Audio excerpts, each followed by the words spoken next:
Assalamualaikum warahmatullahi wabarakatuh. Ketemu lagi di perkuliahan online atau kuliah grafika komputer bersama saya Sidik Mkom. Pada pertemuan kali ini kita akan membahas tentang teknologi display ya, teknologi display. Pertemuan kedua pembahasannya tentang teknologi display. Oke, sebelum kita membahas lebih jauh, kita akan cari tahu dulu apa pengertian atau definisi dari display dan juga teknologi display itu sendiri. Oke, yang disebut dengan display itu adalah merupakan suatu objek berupa layar yang digunakan untuk menampilkan atau menghasilkan output dari suatu proses tertentu. Ya.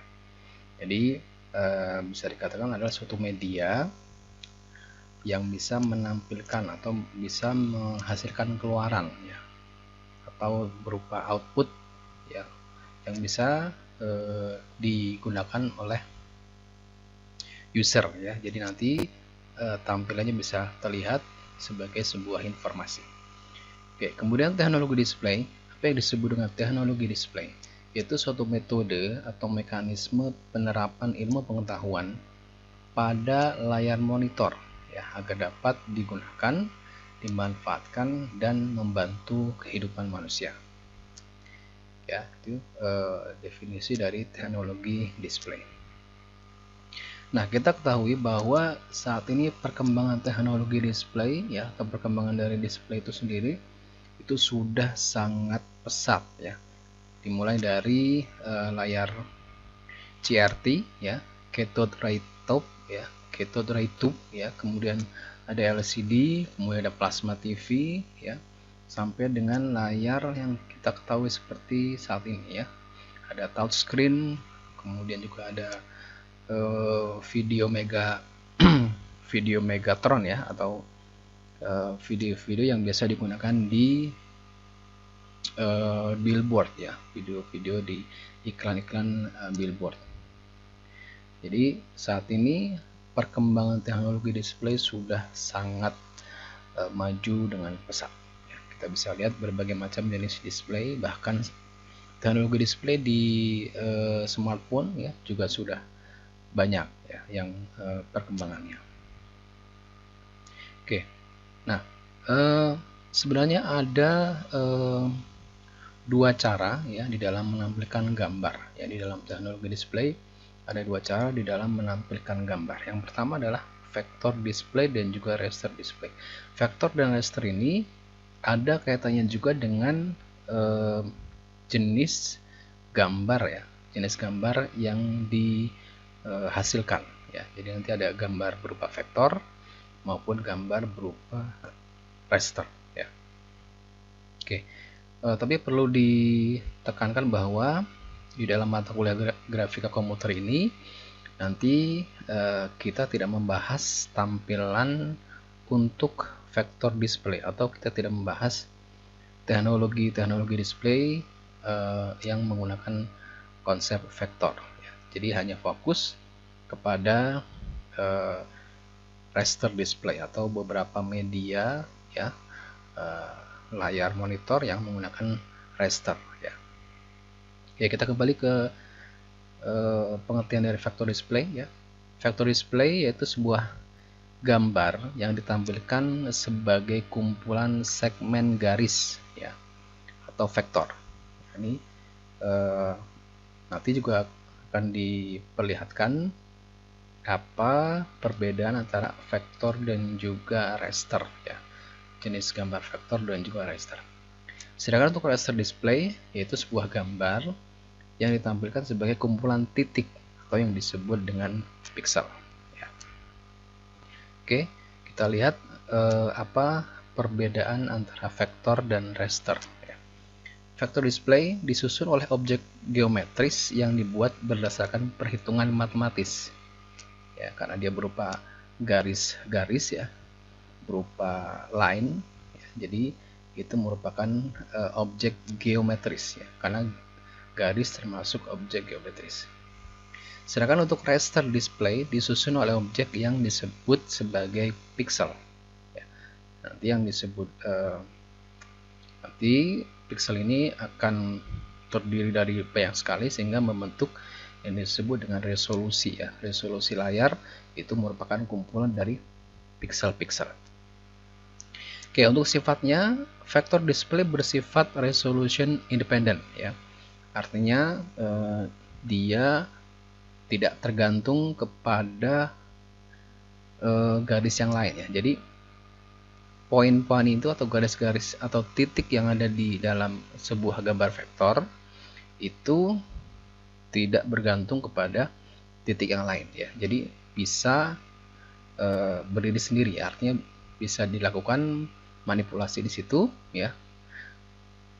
Sedangkan untuk raster display bersifat resolution dependent ya, atau dipengaruhi oleh yang disebut dengan resolusi. Oke, kemudian yang ketiga, pada vector display pengaruh perbesaran ya, perbesaran gambar tidak mengakibatkan gambar menjadi terlihat pecah-pecah ya, blur atau bahkan rusak. Itu kalau vector display. Sedangkan untuk raster display, jika terjadi pembesaran gambar ya, maka akan blur, kemudian akan terlihat pecah ya, karena sudah melewati batas toleransi tampilan. Kemudian untuk vector display ukuran penyimpanannya lebih kecil, sedangkan untuk raster otomatis menjadi lebih besar ya relatifnya.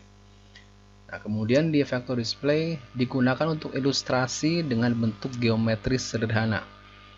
Ya, geometris sederhana, warnanya lebih solid ya, tanpa terlalu banyak variasi warna. Sedangkan untuk raster display digunakan untuk gambar yang bersifat kompleks.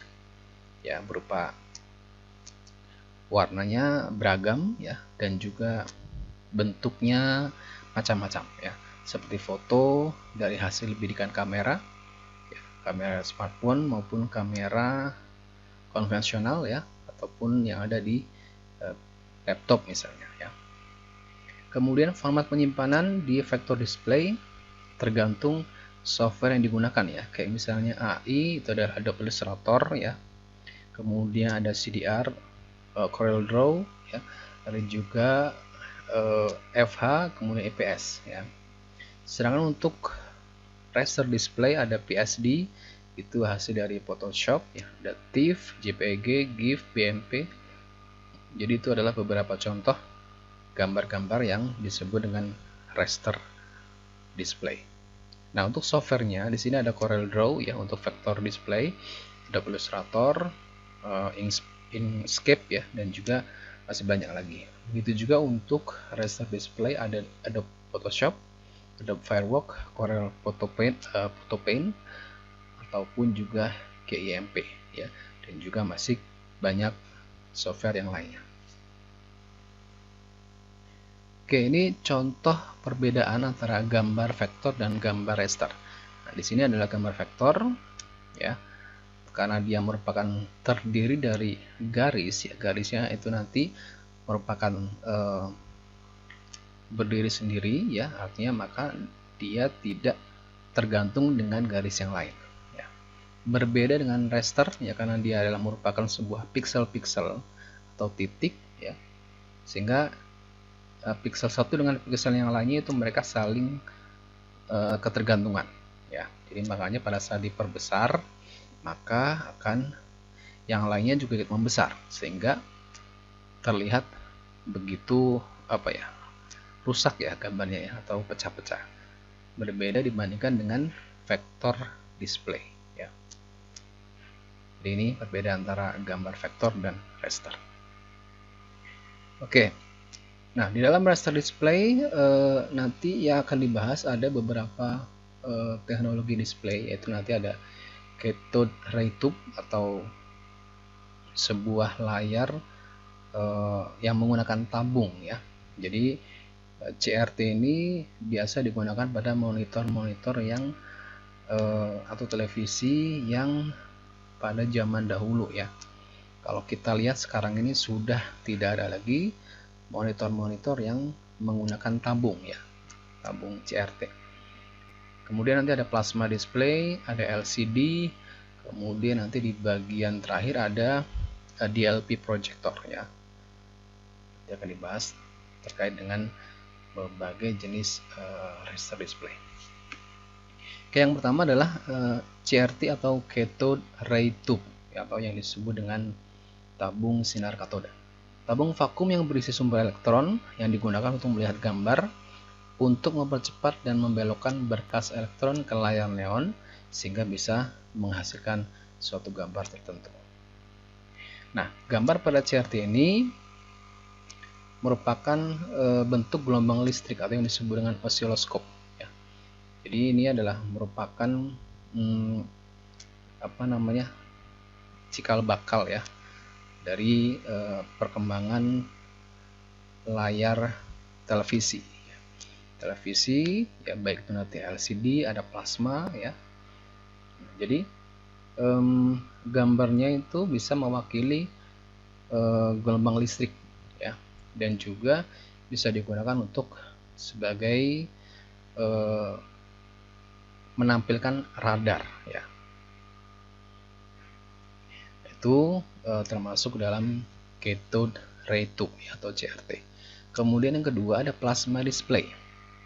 Plasma display merupakan sebuah layar plasma yang setiap piksel pada layar diterangi oleh sedikit kecil plasma atau gas yang dibebankan, agak seperti lampu neon kecil. Jadi plasma display itu sebenarnya terdiri dari lampu neon kecil ya yang berisi gas ya, sangat banyak sekali sehingga akan menampilkan gambar sesuai yang diinginkan. Kemudian ada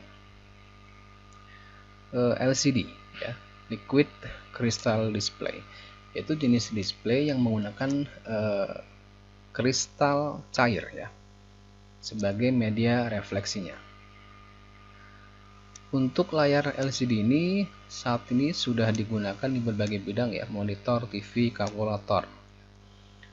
Pada LCD berwarna ya, semacam monitor terdapat puluhan ribu piksel, yaitu satuan terkecil di dalam suatu LCD. Jadi piksel-piksel itu membentuk suatu gambar dengan bantuan perangkat controller yang terdapat di dalam suatu monitor. Nah, prinsip kerja dari raster display ini adalah on off ya, menyalakan, kemudian nanti yang lain itu redup ya. Jadi ada menyala terang, yang lain redup ya. Jadi itu adalah konsep dari raster display ya. Jadi menyalakan ataupun mematikan satu titik di penampil ya, sehingga mendapatkan gambar yang saat ini atau yang seperti pernah kita lihat ya di layar-layar monitor LCD. Oke, untuk sistem raster display ya, konsepnya seperti ini. Diawali dengan ada perangkat input output ya, atau perangkat masukan dan keluaran. Kalau kita berbicara dalam teknologi komputer ya, input output ya, kita ketahui ada mouse, ada keyboard ya, ada printer gitu ya, kalau berkaitan dengan input output device. Nah, berkaitan dengan sistem display ya, di sini input output device akan diterima oleh sistem bus ya. Sistem bus ini terdiri dari display prosesor, kemudian ada CPU dan ada sistem memori. Nah, ketiga sistem bus ini nanti akan diterima oleh frame buffer. Frame buffer ini yang nanti akan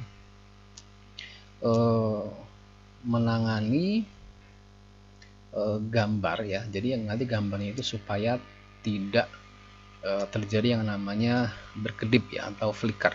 Dan itu frame buffer ini akan bergerak sangat cepat ya, karena untuk mengurangi terjadinya flicker ya, atau gambarnya berkedip. Nah, kemudian akan diterima oleh video controller, nanti akan muncul di layar monitor. Untuk raster display system di sini, setiap kondisi pixel di layar disimpan ke dalam memori yang disebut sebagai frame buffer. Nah, pixel sendiri mempunyai informasi mengenai lokasi, warna, dan juga kapasitas memori. Ya. Nah, lokasi pixel itu adalah merupakan lokasi dari memori yang ada di dalam frame buffer. Banyaknya lokasi pixel yang dapat disimpan disebut sebagai resolusi. Ya, jadi kalau kita misalnya membeli sebuah layar monitor, resolusinya misalnya 1280 dikali 700 gitu ya.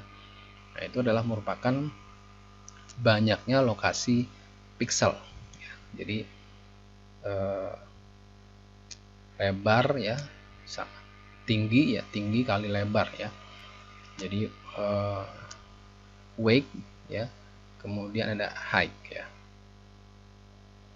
Nah, dari sisi warna di dalam pixel ini untuk pewarnaan sama dengan yaitu banyaknya byte di dalam frame buffer.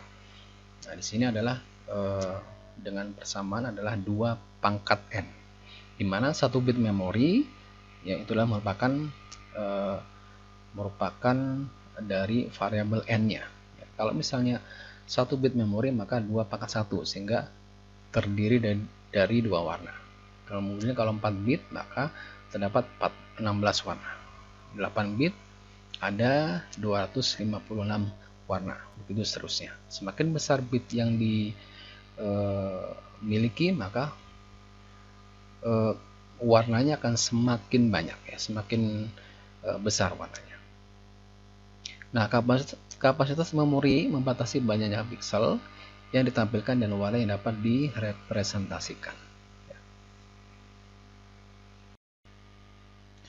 Oke, berikutnya kita bahas masing-masing dari teknologi display untuk raster ya. Kita mulai yang pertama adalah CRT atau cathode ray tube. Monitor ini atau jenis monitor ini pada era abad 20-an ini paling banyak digunakan ya. Kemudian juga bekerja berdasarkan prinsip scanning, yaitu ada 2, horizontal scanning dan juga vertical scanning. Nah, pada proses scanning harus dilakukan dengan sangat cepat ya, karena untuk mencegah adanya flicker, yaitu efek kedip ya. Jadi mungkin kita pernah melihat kalau misalnya sedang merekam pakai kamera, kemudian yang kita rekam adalah layar monitor itu atau televisi misalnya ya, itu seolah-olah seperti ada garis yang turun dari atas ke bawah ya. Jadi itu adalah yang disebut dengan flicker ya. Nah, supaya flicker ini tidak terlihat dengan jelas, maka scanningnya itu harus dilakukan dengan sangat cepat ya. Oke, monitor CRT ini ditemukan oleh Carl Ferdinand Braun ya. Digunakan dalam layar komputer, monitor video, televisi, dan juga osiloskop. Kemudian oleh Philo Farnsworth dikembangkan ya, sehingga digunakan di seluruh pesawat televisi sampai pada akhir abad 20 ya. Jadi kalau kita lihat di abad 20 itu memang masih sangat banyak sekali monitor-monitor televisi yang masih menggunakan CRT ya, atau di bagian belakangnya itu ada tabung ya, semacam tabung ya, seperti ini ya. Ini masih mungkin kalau kita lihat sekarang masih ada beberapa rumah-rumah atau beberapa tempat yang masih menggunakan, karena memang mungkin masih berfungsi dengan baik ya. Jadi belum ada keinginan untuk mengganti menggunakan layar LCD, LED maupun plasma TV dan sebagainya. Nah, CRT ini merupakan sebagai dasar pengembangan dari layar LCD, kemudian juga plasma TV. Ya, jadi ini adalah merupakan cikal bakal dikembangkannya layar LCD ya, atau liquid kristal ya, menggunakan cairan kristal, dan juga ada plasma TV. Nah, bagaimana cara kerja dari cathode ray tube atau monitor CRT ini? Nah, di dalam monitor CRT ini kita bisa lihat di sini ada beberapa bagian-bagian ya. Nomor satu di sini yang disebut dengan three electron emitter, yaitu semacam elektron yang berisi warna ya. Warna yang ada adalah warna RGB atau red, green, blue ya. Itu yang nanti akan ditembakkan ke dalam layar yang sudah mengandung fosfor ya. Oke, kemudian dari elektron emitter itu akan memancarkan ya, atau akan dibantu oleh elektron beams ya. Kemudian nanti di sini digunakan ada focusing coils ya, yang digunakan untuk membuat fokus ke layar ya. Jadi nanti setelah ditembakkan ke layar nanti akan disebarkan secara menyeluruh ke seluruh bagian layar ya. Kemudian didefleksikan atau dipantulkan oleh coil ini ya, deflection coil. Setelah itu di sini adalah di poin kelima ini adalah sebagai tempat untuk mengumpulkan ya, pengumpulan dari elektron-elektron yang tadi sudah dipancarkan ya. Nah, nanti di yang nomor 6 ini ya, ini adalah merupakan bagian yang digunakan untuk menerima elektron yang sudah berwarna tadi, ada red, green, blue itu, yang nanti akan ditembakkan ke seluruh bagian layar ya. Jadi di sini adalah merupakan bagian dari gambar yang nanti diterima oleh manusia ya. Gambar yang nanti diterima oleh user. Di sini di poin ke-7 terdapat fosfor ya. Jadi fosfor ini yang digunakan untuk menahan ya, elektron tadi ya, agar tidak berkedip ya. Jadi fosfor ini digunakan untuk menahan elektron emitter ya, yang mengandung 3 warna tadi supaya tidak terjadi flicker ya.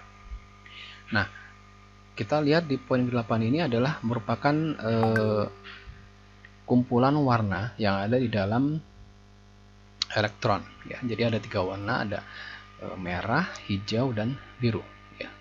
Jadi ini nanti warna yang dipancarkan ke layar ya, ke seluruh bagian layar yang diterima oleh fosfor, nanti ditahan ya. Kemudian nanti itu yang akan diterima oleh manusia ya. Tampilan yang akan didisplaykan.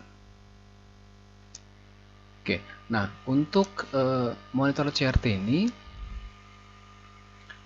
jadi ada termasuk ke dalam misalnya di sini ada vector display dan juga ada raster display. Nah, untuk vector display itu adalah merupakan awal komputer dan juga merupakan dasar dari osiloskop ya. Nah, untuk kendali dari sumbu X dan sumbu Y dengan vertikal dan horizontal pada papan voltase ya, sering juga digunakan untuk intensitas sebagai sumbu Z ya.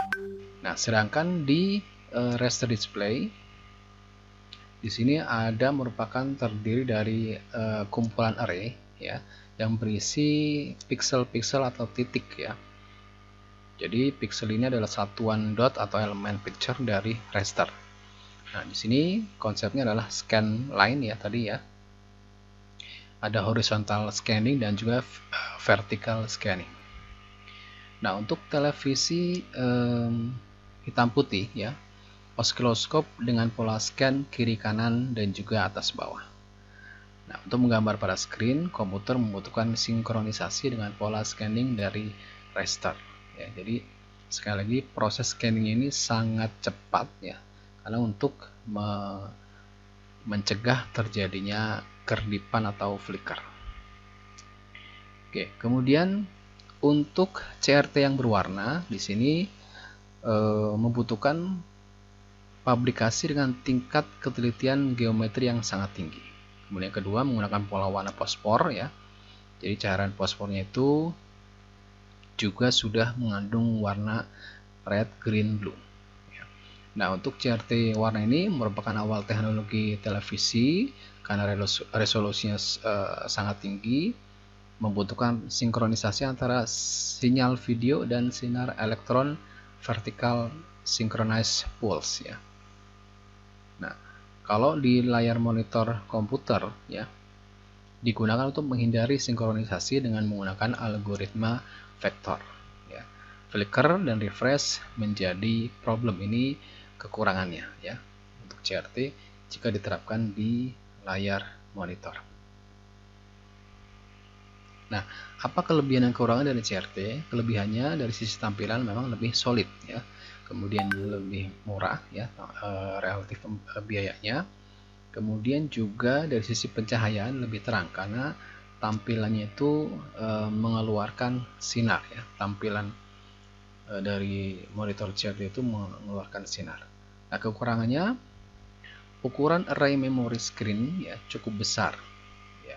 Mungkin kalau ada yang masih menggunakan monitornya masih CRT, itu ada penggunaan share memory ya untuk VGA-nya ya. Apalagi kalau misalnya motherboardnya itu VGA-nya masih onboard, itu menggunakan share memory yang cukup besar ya. Tetapi kalau memang sudah ada VGA card-nya, berarti untuk monitor itu dia sudah punya memori sendiri ya. Oke, berikutnya kekurangannya terdapat discrete pixel ya. Ada pixel yang mempunyai apa ya, semacam kelainan ya. Jadi pixelnya itu tidak semestinya ya. Jadi bisa mengakibatkan beberapa pixel itu menjadi gelap ya. Nah, untuk CRT ini ukurannya hanya maksimal 40 inch ya. Jadi kita mungkin pernah melihat satu monitor CRT ya, itu paling besar ya 40 inch, tidak ada yang sampai 42 atau mungkin 50 gitu ya. Jadi memang maksimal 40 inch. Nah, kemudian kekurangannya banyak bulky ya, atau space yang digunakan itu cukup besar. Kenapa? Karena ukurannya selain besar, kemudian juga berat. Ini membutuhkan lokasi yang istilahnya makan tempat ya. Jadi dia akan memerlukan space yang cukup besar untuk menaruh atau meletakkan monitor yang termasuk dalam monitor CRT. Dibandingkan dengan kalau monitor LCD ya, plasma TV itu di samping ukurannya lebih slim ya, itu juga sehingga tidak memerlukan space yang cukup besar. Oke, kemudian yang kedua adalah LCD atau Liquid Crystal Display. Untuk Liquid Crystal Display ini merupakan suatu layar yang terdiri dari molekul-molekul organik ya, yang secara alami akan mengkristal ya. Jadi mengkristal itu setelah mendapat pencahayaan ya, pencahayaan di sini terdapat incident light ya. Jadi diberikan cahaya sehingga menjadi terpolarisasi ya. Nah, ini terpolarisasi menjadi 90 derajat sehingga maka organik molekul tadi akan mengkristal ya. Cairan kristal tadi akan mengkristal ya, sehingga nanti setelah dipolarisasi akan kelihatan atau akan muncul di layar ya dengan bantuan transmitted light. Oke. Kita bisa lihat apa atau beberapa jenis layar LCD. Mungkin kita pernah dengar ada layar LCD IPS ya, IPS atau yang disebut dengan in-plane switching ya. Layar IPS ini memiliki sudut pandang yang lebih luas ya. Ini kelebihannya, konsumsi daya yang rendah, daya tahan baterai jauh lebih baik ya, kemudian lebih banyak ditemukan di layar display high end. Maka tidak heran kalau misalnya ada smartphone yang layarnya sudah menggunakan IPS LCD, maka harganya akan lebih tinggi dibandingkan dengan smartphone yang masih menggunakan TFT. Kemudian untuk layar berikutnya adalah layar TFT atau Thin Film Transistor. Ya, di sini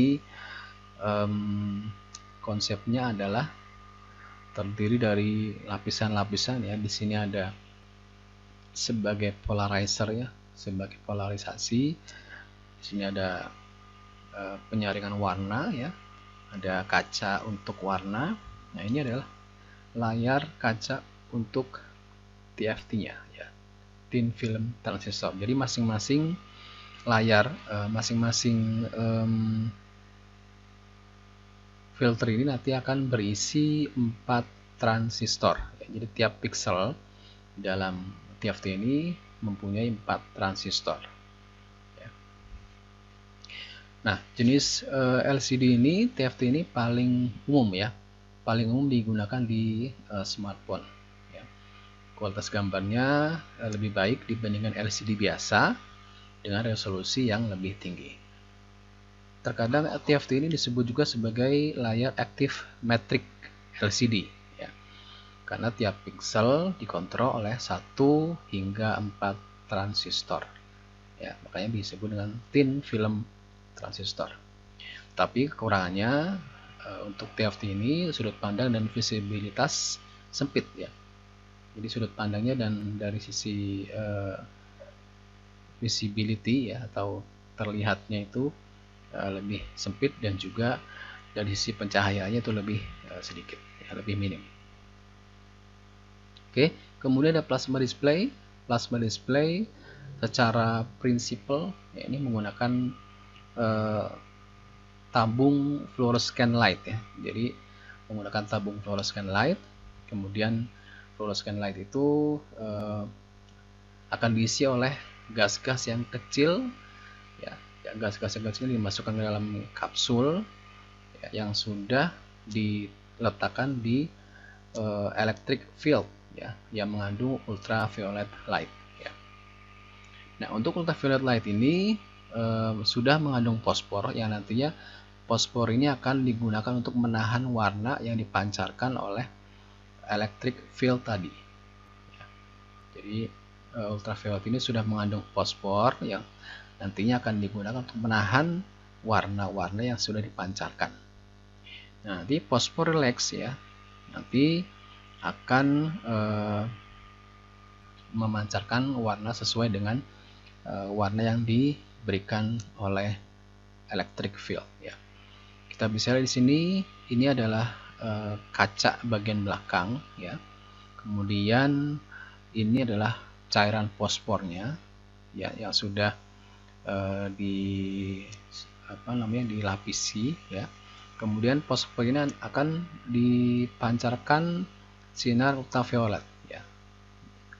Nah, di sini ada pixel barrier atau batasan ya, batasan pixelnya.